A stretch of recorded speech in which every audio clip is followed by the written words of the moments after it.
السلام عليكم ورحمة الله وبركاته. ازيكم حبايبي، عاملين ايه؟ اللهم صل وسلم وبارك على سيدنا محمد وعلى اله وصحبه وسلم.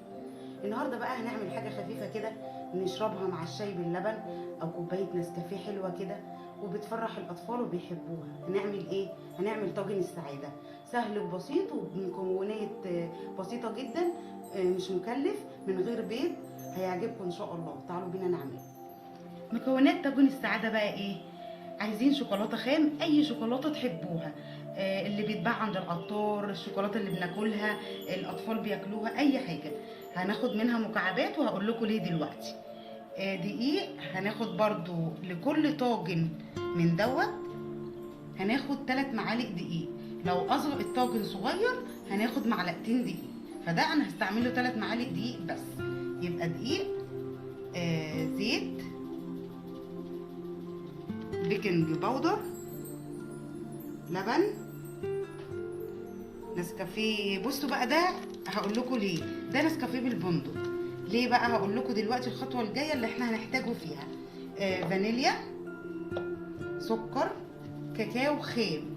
الكاكاو الخام ده بقى انا بحب احط عليه كيس النسكافيه اللي بالبندق واقلبهم في بعض.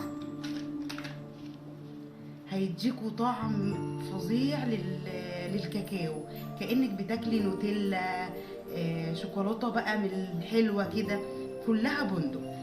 هقلبها كده وهقول لكم هنستعملها ازاي. يلا بينا بقى نعمل طاجن السعادة. هنعمله ازاي؟ سهل جدا. اول حاجة هنحط، من غير ما ندهن الطاجن اي مادة دهنية، هنحط 3 معالق دقيق منخولين، حلو، 3 معالق كبار، تمام. هحط معلقة كبيرة كاكاو خام اللي حط عليه كيس النسكافيه بالبندق. هحط عليه معلقة زيت كبيرة،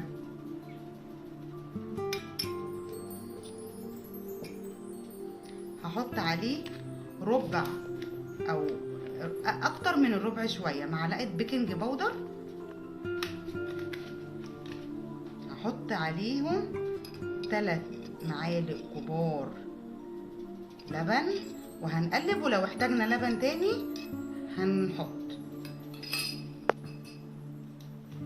ونقطتين فانيليا،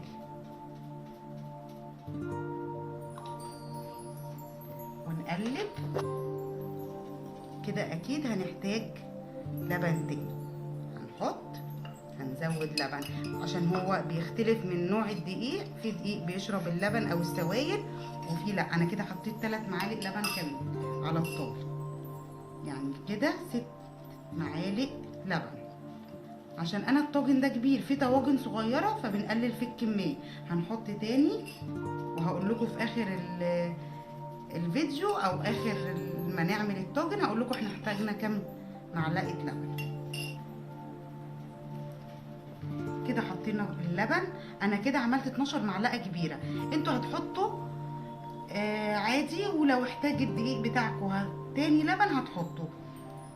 هحط معلقه ونص سكر واقلبه كده. قلبنا كويس جدا لغايه ما السكر يدوب والمكونات كلها تتجانس مع بعضها بالشكل ده. كده الطاجن بتاعنا خلص. هنعمل ايه بقى؟ هنحط مكعب من الشوكولاته الخام في قلبيه جوه، بس كده. وهنبتدي ننضف الطاجن بتاعنا، ما يبقاش فيه اي حاجه بالشكل ده. وقبل ما نبتدي فيه بنكون مولعين الفرن على درجه حراره 180 عشان يبقى سخن، وندخل الطاجن بتاعنا وهوريكم بعد ما يستوي هيبقى شكله ازاي. كده طاجن السعاده طلع من الفرن. هو المفروض بيتاكل سخن، اللي انتوا حابينه. عايزين تاكلوه سخن ماشي، عايزين تاكلوه يبرد شويه او يهدى شويه تمام. ده كده طلع. ممكن تحطوا عليه اي صوص، صوص ابيض، كريم شانتيه، صوصات فيه جميع انواع الصوصات، فانيليا، فراوله، شوكولاته، اللي انتوا حابينه. بس انا عندي دلوقتي هبشر شوكولاته بيضه عليه عايزين بس اي منظر يغير لون التوم.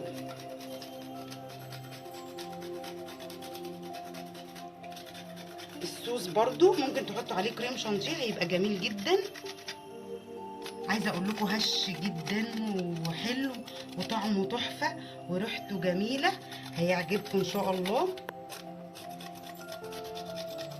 حاجه بسيطه مش مكلفه، ولا بيض يعطلنا ان احنا نعمل حاجه للاولاد، ولا اي حاجه تعطلنا. دقيق ولبن والمكونات البسيطه اللي انا قلتها لكم وبس، مش هيتكلف كتير واولادنا بيحبوه كتير. وان شاء الله يا رب يكون عاجبكم. اعملوه، قوموا اعملوه دلوقتي مع كوبايه شاي بلبن او كوبايه نسكافيه او كوبايه حاجه ساقعه، هيبقى تحفه ان شاء الله يا رب يكون عجبكم. وقولوا لي رايكم لما تقوموا تعملوه دلوقتي، وقولوا لي رايكم هيعجبكم ولا لا. ان شاء الله يكون نال اعجابكم. ما تنسونيش في اللايك والاشتراك في القناه، وربنا يديمها علينا نعمه. السلام عليكم ورحمه الله وبركاته.